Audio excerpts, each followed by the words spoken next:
My daughter-in-law said in a low, steady voice, "Don't listen to her. This isn't her decision." I was sitting right there, less than 6 feet away, lucid, awake, hearing every single syllable.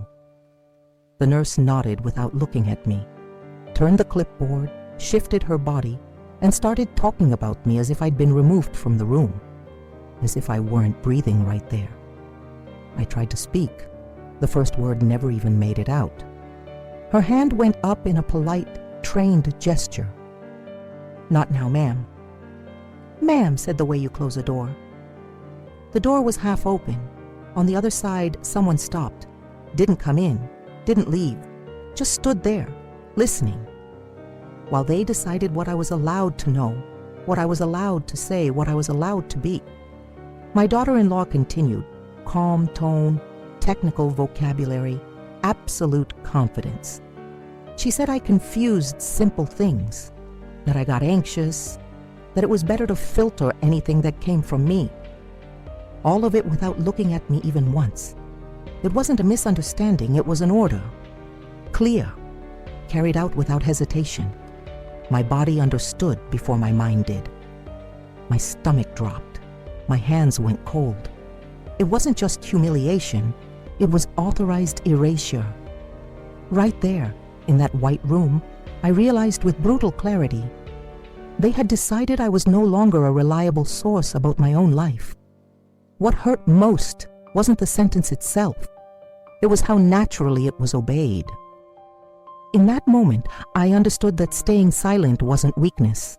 It was lucid survival, and I was hearing everything. So, are you liking my story so far? If you are, go ahead and subscribe, leave a like, and share it with that friend who, like you, loves emotional stories. And tell me in the comments, where are you watching from? Have you ever been through something like this? Tell me. I really like hearing from you. While they spoke about me in that room, my memory went back to a time when this would have been unthinkable. Not because I was stronger back then, but because I was considered. There was a time when my opinion came before decisions, when people called me in to talk, not just to inform me.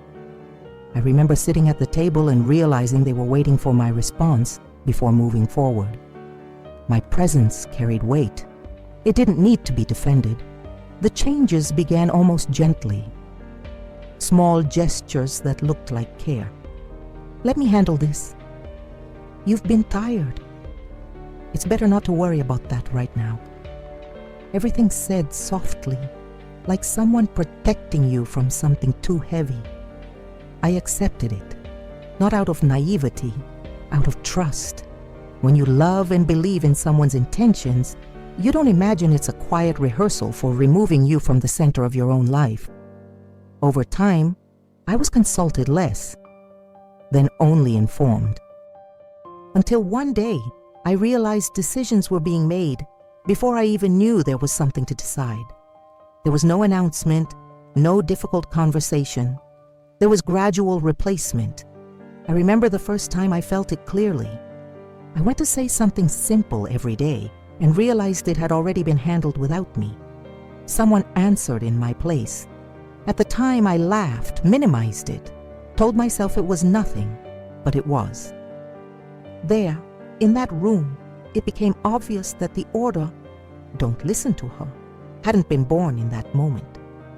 It had been built slowly with gentle phrases, well-intentioned gestures, and the constant repetition that I needed to be spared. What hurts most isn't realizing they took your space. It's realizing you helped them do it, believing it was love. While the nurse wrote and my daughter-in-law spoke with borrowed authority, I understood something with uncomfortable clarity. I hadn't lost my lucidity. I had been slowly pushed out of the place where I had always been. This story didn't start in that room. It just stopped hiding there. I realized the conversation wasn't meant for me when my name came up as something to be worked around, not as concern, as risk. My daughter-in-law didn't raise her voice. She didn't need to. She said I mixed up information. that I got anxious when given too many details, that it was better to centralize everything with her. She spoke with too much confidence to be improvising. Every sentence came clean, organized, ready to be accepted without discussion. The nurse nodded, wrote things down. Confirmed. Not a single question directed at me. No verification. The process moved forward as if I weren't there, even though I was hearing everything clearly. When I tried to speak, I was interrupted before the second word. The nurse smiled professionally and said, in a low voice, "This isn't your decision right now." The sentence hung in the air, not as an attack, as a rule. My daughter-in-law took advantage of the opening. She said she'd already spoken with the team, that certain guidelines had to be followed strictly, that it was all to avoid confusion. Her tone carried calm authority, like someone who already had enough backing not to be questioned. That's when something broke inside me, not as shock, as recognition. This wasn't a misunderstanding, it was a directive, an order that had been agreed upon before I ever walked into that room. The nurse shifted slightly, positioning her body between my daughter-in-law and me. A small, almost automatic gesture, but too clear to ignore. I had officially been removed from the center of the conversation. The room felt strange, not tense, too organized. Everyone seemed to know exactly what to do. Everyone but me. Not because I didn't understand, but because I wasn't being allowed to participate. In that moment, it became clear that someone had decided I was no longer a valid interlocutor. And the most disturbing part was how normal that seemed to everyone there. There was no argument, no scene, there was execution. And that's when I understood. This wasn't just an uncomfortable moment, it was the formal beginning of something larger, a process in which my voice would be treated as noise, not as a source. The incident wasn't the sentence itself, it was the structure revealed behind it, and from that point on I knew nothing that followed could be treated as coincidence. My body reacted before I had time to organize a single thought. My chest tightened in a dry, sudden way, like the air in that room had thinned. My hands went cold instantly, even beneath the thin sheet. I tried to speak again, not to argue, just to exist. But I was cut off before finishing the sentence. The nurse said my name in a low, firm tone and repeated that she would talk to me later. Then she turned her body slightly away, closing off any possibility of dialogue. The normalcy of that gesture hit me harder than outright rudeness would have. There was no visible aggression. There was trained exclusion, professional, guilt-free. The nurse avoided my eyes. She looked at the clipboard, at the clock, at the door, anywhere but at me. That hurt in a way that's hard to explain. It wasn't disrespect, it was functional indifference. My daughter-in-law stayed calm. She crossed her arms and observed the scene like someone watching a procedure go exactly as planned. She didn't need to say anything else. The order had already been absorbed by the room. I felt my face heat up. It wasn't a fever, it was shame. Shame at being there, adult, conscious, and still treated like someone who needed to be managed. The humiliation didn't come as an insult. It came as protocol. The room felt smaller, the walls closer, the silence heavier. I could hear footsteps in the hallway, distant voices, life happening outside while, inside that room, I was being slowly erased. For the first time, a thought crossed my mind with frightening clarity. What if this became normal? What if, from that point on, no one truly listened to me anymore? Not out of cruelty, but out of habit. I straightened my shoulders as much as I could. Not to confront, to stay intact. I needed to remember who I was, even if no one in that moment seemed interested in that. The humiliation didn't make me cry.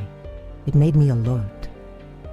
Because when someone tries to erase you with that much calm, the only possible defense is attention. And that's exactly what I began to do. After they left the room, the silence didn't bring relief. It brought space. And too much space always makes memory work. I began replaying recent interactions calmly, like someone reorganizing something that's fallen to the floor. I wasn't looking for immediate blame. I was looking for repetition, and it showed up far too quickly to ignore. I remembered how many times simple questions of mine had been answered by someone else, how many decisions had been communicated as done deals. Always with polite explanations, always with that "it's already been handled" tone. I noticed that the answers came ready-made, standardized, as if everyone had received the same invisible manual. When I pressed just a little, the atmosphere changed. It didn't turn hostile, it turned impatient, as if I were interrupting the natural flow of things. I recalled how often I'd been told to rest, not to worry, to let others take care of everything. At first, that felt like attention. Now it had another name: gradual removal. None of it had happened all at once. It was an accumulation, a continuous, subtle adjustment, too small to trigger immediate alarm, but consistent enough to build a solid pattern. I looked around the room. Everything was organized, clean, functioning, and yet I hadn't participated in almost any important decision over the past few days. Not because I was incapable, because I was being quietly excluded. It became clear that the episode from that morning wasn't an exception. It was a consequence. The visible point of something that had been practiced carefully and consistently. I didn't need to get out of bed to investigate. I just had to connect the points that had been there for far too long. The repetition of the same phrases, the same tone, the same justifications. The question stopped being "what happened today?" and became "when did this start?" And more importantly, who decided it could be this way? I took a deep breath and let my mind go still for a few seconds, not to escape the thought, to organize it. The investigation didn't bring comfort, but it brought clarity, and clarity changes posture, changes how you look, changes how you react. In that moment, I stopped trying to be understanding toward everyone around me. I started being attentive to myself, and that, quietly, was already the beginning of the shift. It was mid-afternoon when something different happened. Not a direct statement, a detail small enough to go unnoticed by anyone who wasn't paying attention. A staff member came into the room to check a few things. He wasn't wearing a physician's coat. His posture was contained, professional, the kind of person used to moving through spaces without drawing attention. Before looking at the clipboard, he looked at me. It was brief, but it was direct. He introduced himself by name and asked how I was feeling. The question came whole, addressed to me, without intermediaries. That alone interrupted the automatic flow that had been repeating since the morning.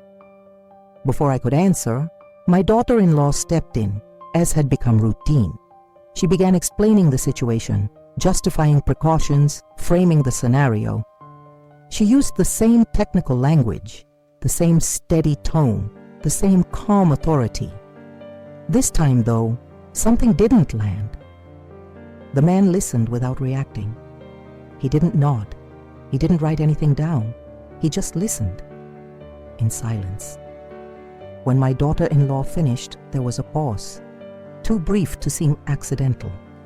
He looked back at me and waited. I answered with few words. I said how I was feeling. I said what I understood so far. I didn't accuse. I didn't raise my voice.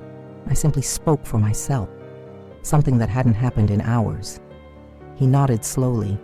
He didn't say I was right. He didn't promise to fix anything. He only said he would check a few details before proceeding. And then he left. It wasn't a dramatic moment. There was no confrontation. But something shifted after he walked out of the room. The air felt less controlled.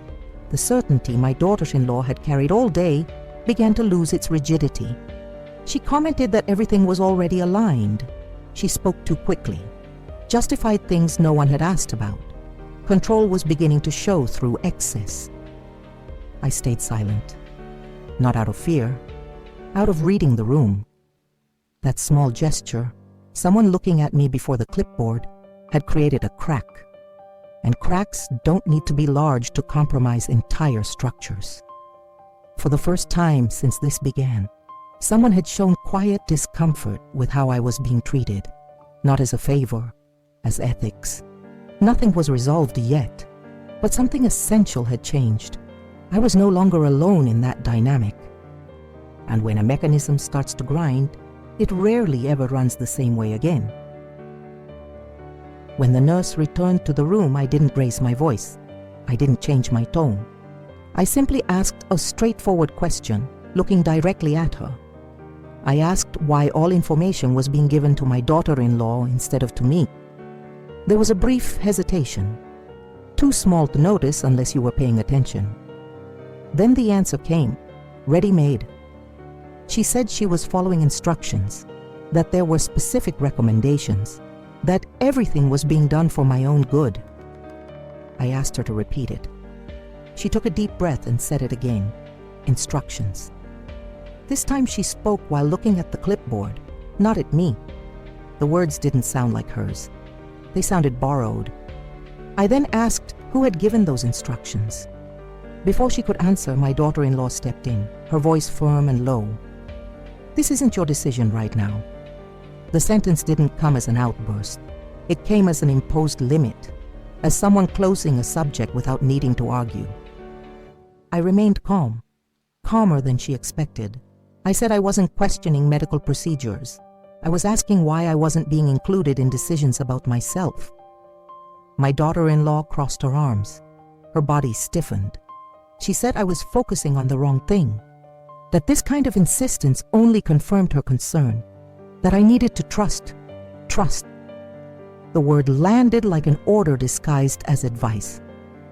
The nurse tightened her grip on the pen. She didn't answer. She didn't explain. She repeated that she was following instructions.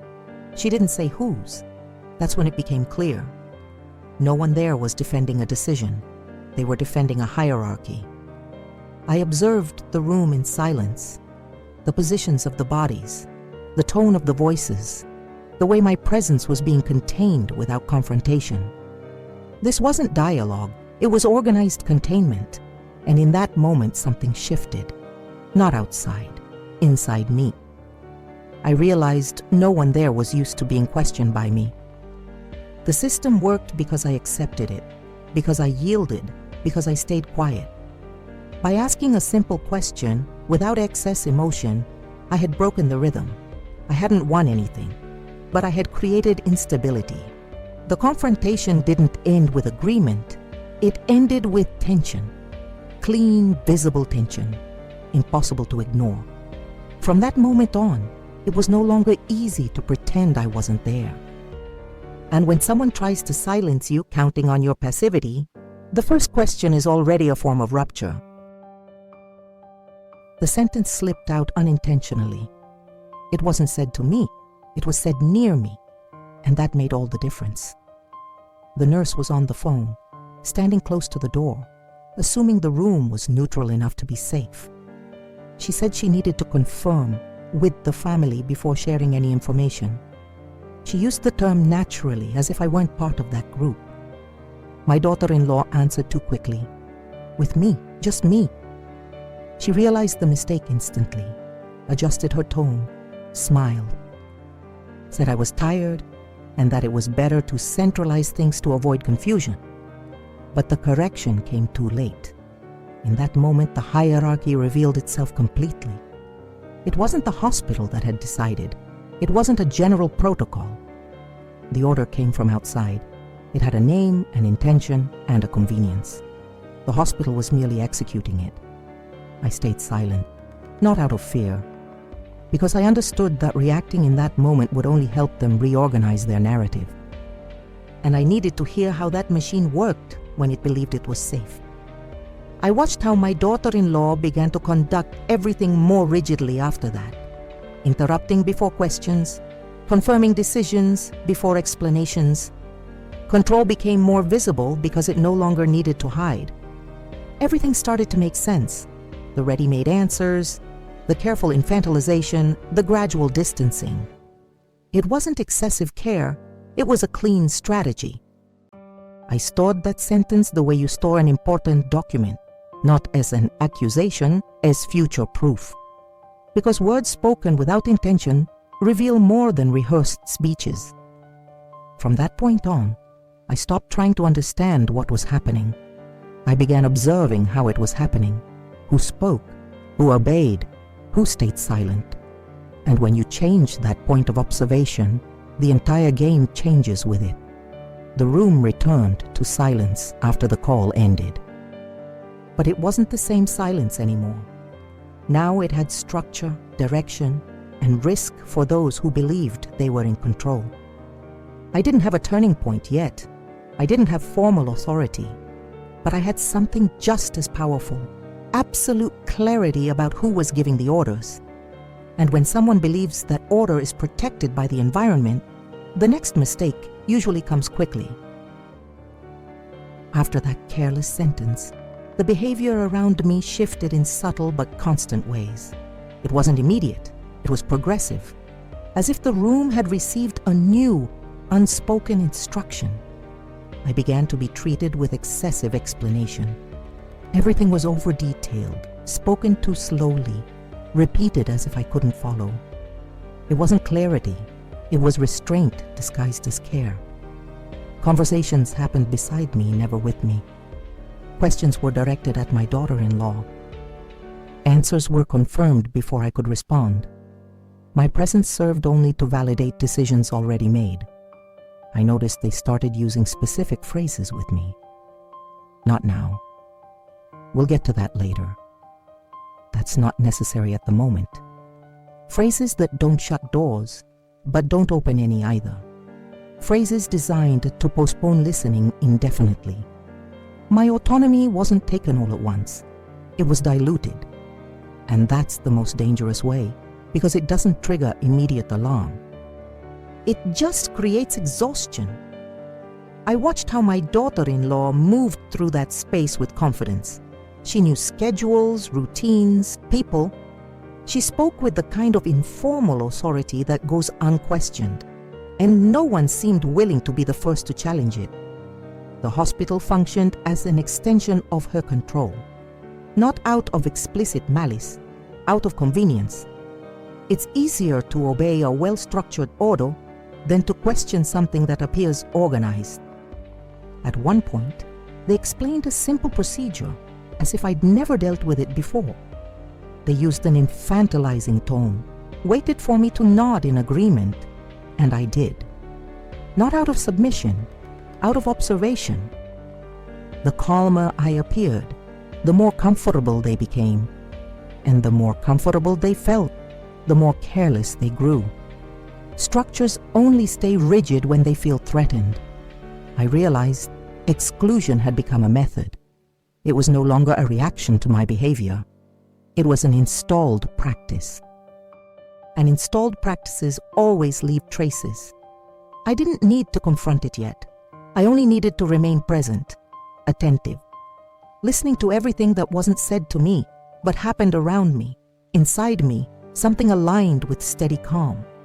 I was no longer trying to reclaim space. I was letting excessive control expose itself on its own. Because when someone believes they've reduced you to silence, they tend to speak too much. And speaking too much is always a risk. That's when I knew the structure excluding me was about to reveal itself. Not because of anything I did wrong, but because of their growing confidence. And I was hearing every detail. It was late in the afternoon when he came back into the room. He didn't announce himself. He didn't interrupt anything. He simply walked in and stood near the door, like someone waiting for the right moment to speak. My daughter-in-law was explaining something to the nurse. She spoke with confidence, repeating guidelines that had already been given earlier. Her tone was calm, but there was urgency in it. Urgency to finish, urgency to keep control. He listened to everything. He didn't take notes. He didn't nod. He didn't confirm anything with a gesture. He just listened, with too much attention for someone who was supposedly just passing through. When the nurse left, he stayed. He didn't look at my daughter-in-law right away. He looked at me. A direct, steady look, unhurried, like someone recognizing a person being pushed out of her own narrative. He asked if I wanted to add anything. The question was simple, but it shifted the axis of the room. Before my daughter-in-law could answer for me, he waited. The silence stretched just long enough to make it clear the response would not come from anyone else. I spoke briefly. I said I was lucid, that I had heard all the instructions being given about me, including the ones that hadn't been addressed to me. I didn't accuse. I simply stated. He nodded. This time he wrote something down. My daughter-in-law tried to soften the moment, said everything was meant to avoid stress, that maybe there had been too much caution, that the intention had never been to exclude me. She spoke too fast, explained too much. He interrupted politely, said he would need to review some of the practices. He used that word, review. He didn't promise anything, he didn't accuse anyone, but that word stayed in the air like something irreversible. Review implies record. Record implies accountability. When he left, the room felt different, not quieter, unsettled. The certainty my daughter-in-law had carried since the morning had been shaken in a concrete way. She didn't speak to me after that, not by choice, by lack of space. Control was no longer absolute. In that moment, I understood that the second ally wasn't someone who would defend me emotionally. It was someone who had heard enough to be unable to ignore it. And in that environment, that was more powerful than any confrontation. The mechanism had been seen from the inside. And once that happens, it never turns the same way again. When my daughter-in-law came back into the room that night, she didn't come carefully. She came with certainty, the certainty of someone who still believes they control the space. She sat near the bed and began speaking without asking if I wanted to listen. She said she needed to align expectations. She used the phrase, the way boundaries are set. Her voice was low, firm, technical. Every word chosen to sound reasonable. She said some information was being centralized to avoid confusion. That decisions needed to go through her. That it was temporary but necessary. Everything framed as care, never as imposition. I listened in silence. She repeated that it was for my own good. Repeated it more than once. As if repetition could turn control into protection. As if that alone could close off any disagreement. When I asked, calmly, why I wasn't being consulted about decisions that directly concerned me, her body reacted before her answer. She straightened her posture, folded her hands, said I was fixating on irrelevant details. She said that kind of questioning only confirmed her concern, that I needed to trust more, that insisting on being involved in everything wasn't healthy right now. In that moment, the manipulation stopped being subtle. It became a declared method. She was no longer explaining procedures. She was framing me, defining how far I was allowed to go. The hospital stopped being just a setting and started functioning as an extension of her authority. I stayed calm, not out of submission, out of strategy. The more I reacted, the more material she'd have to sustain the narrative she'd been building. The silence began to bother her. She talked more, justified more, returned to points no one had questioned. Control showed itself through excess, and excess always betrays insecurity. I realized that she wasn't trying to convince me anymore. She was trying to remain in command in front of someone who no longer accepted that role automatically. The conversation ended without agreement, without resolution, but with something far more important: exposure. She had made it clear, in her own words, that she believed she had authority over me. And that had been heard, not only by me, When she left the room, I felt something rare. Not relief, not victory, stability. The certainty that the structure excluding me had gone too far to retreat without consequence. The confrontation wasn't explosive. It was definitive. Because when someone turns care into command, sooner or later it stops looking like protection and starts looking exactly like what it is. And now, that was visible. After that conversation, I completely stopped trying to clarify anything. I didn't correct statements. I didn't ask for explanations. I didn't push back against implications. I understood, with clarity, that reacting at that point would only strengthen the narrative they had already built around me. So I changed my posture. I began observing with meticulous attention, not just who spoke, but when they spoke, who answered for me, who avoided my eyes, who entered the room after certain conversations, small details that on their own seemed harmless, but together formed a precise pattern. I didn't take visible notes. I didn't ask extra questions. I simply registered times, repetitions, exact wording, phrases that came back unchanged, like lines from a script. That told me more than any long explanation ever could. My daughter-in-law relaxed. She believed the confrontation was over. She started speaking with less caution, commented on decisions in front of me as if I weren't following, used the same firm, confident tone, certain no one there would challenge her. The staff relaxed too. Instructions were repeated out loud, procedures confirmed without checking with me. Normalcy returned, and with it, overconfidence. I stayed quiet. Silence stopped being absence of voice. It became a tool. The less I reacted, the more protected they felt by routine, and the more protected they felt, the less careful they became. At one point, I heard that same instruction repeated again.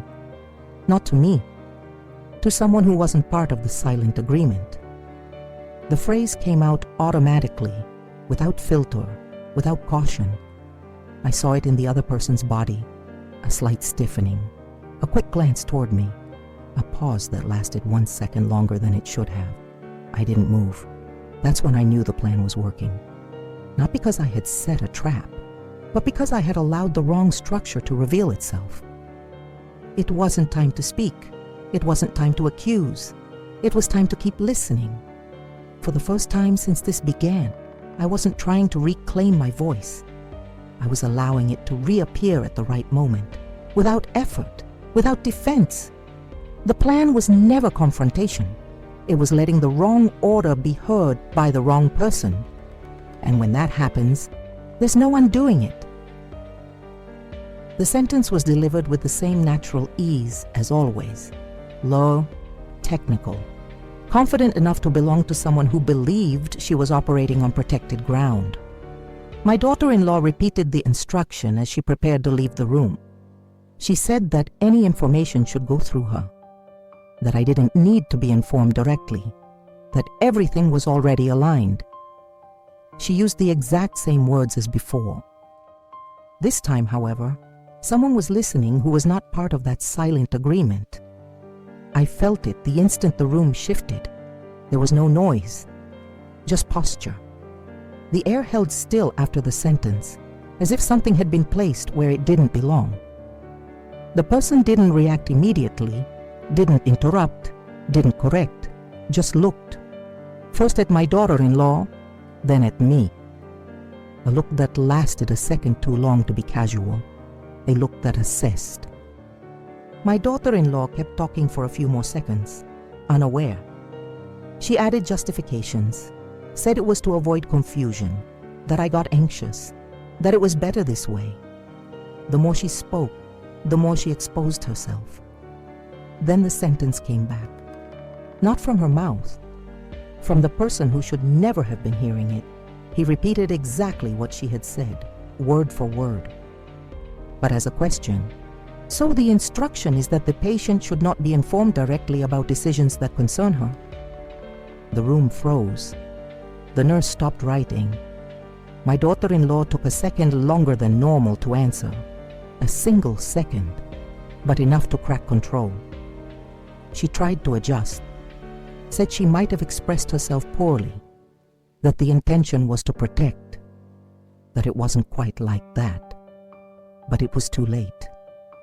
The sentence had been pulled out of the environment where it usually worked without resistance. Questions began to follow, not directed at me, directed at her. Who had requested this? On what basis? Where it was documented? The tone shifted. It didn't become aggressive, it became formal.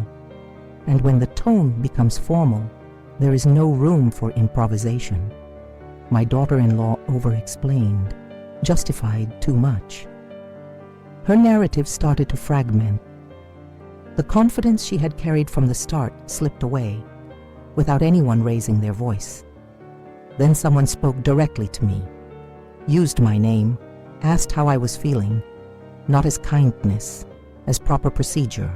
I answered calmly, said I was lucid, that I fully understood what had been happening, that I had heard all the instructions given about me, including the ones that had not been addressed to me.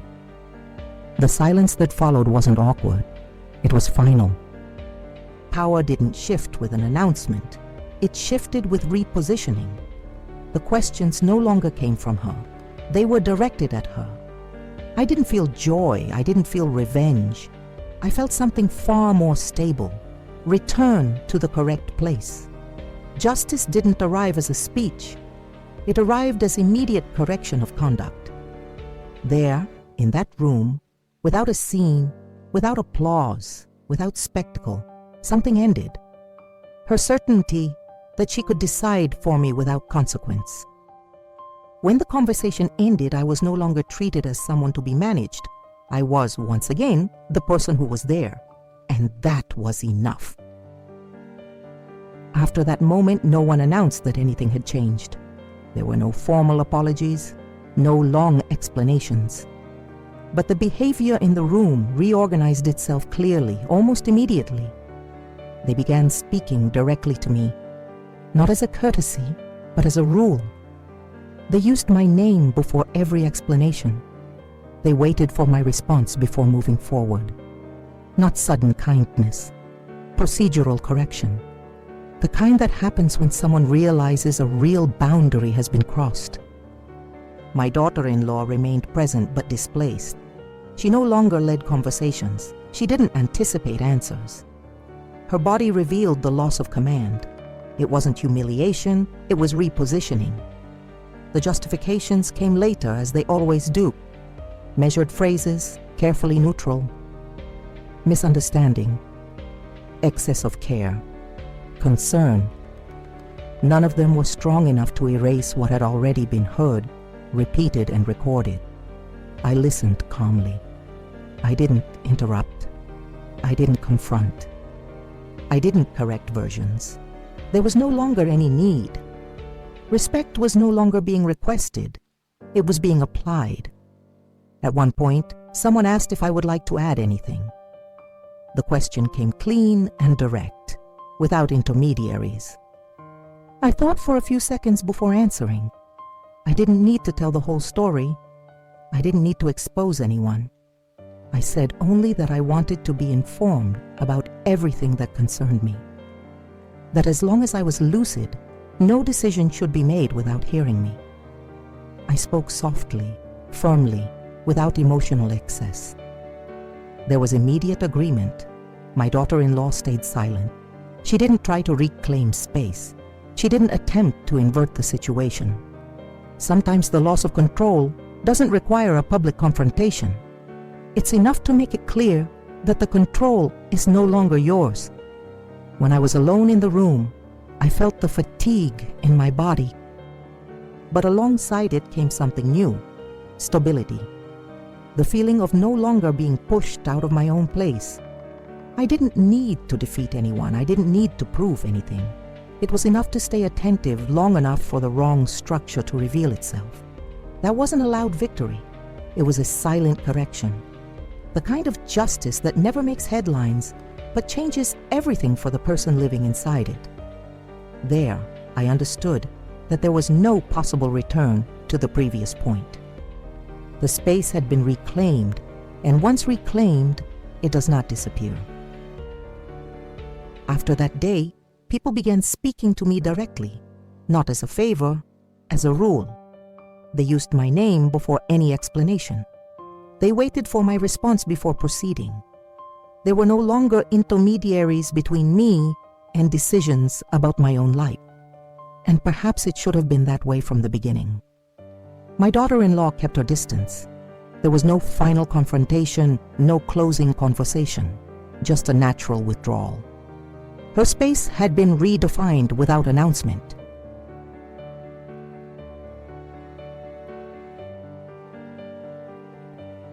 She no longer commanded, no longer filtered, no longer spoke for me. I didn't need to demand anything after that. I didn't make speeches. I didn't seek recognition. I didn't ask for emotional validation. The repositioning had happened where it truly matters, in form, in procedure, in habit. My voice returned without effort, without training, without rehearsal. It had never left. What changed was others' willingness to listen, and my decision not to accept less than that.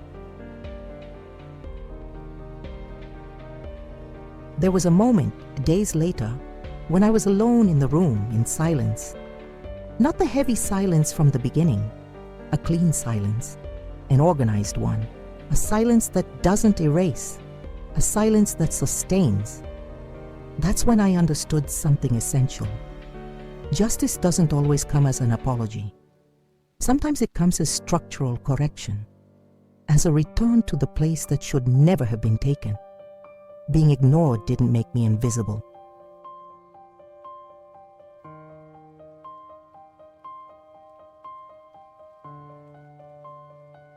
It only revealed who had grown too comfortable deciding for me. And when that decision was heard outside the protected environment, it lost its power on its own. Today, when I remember that sentence, don't listen to her. I don't feel anger. I feel precision. That was the moment everything revealed itself. That was when I realized I was hearing far more than they imagined. I didn't need to defeat anyone. I didn't need to expose anyone. I didn't need to raise my voice.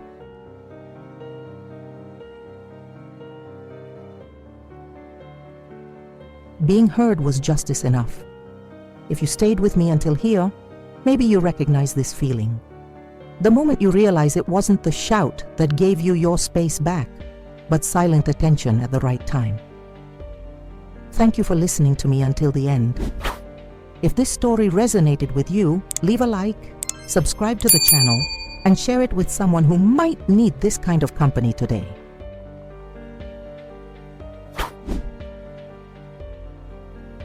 And tell me in the comments, when did someone try to decide for you and you realized you were hearing everything?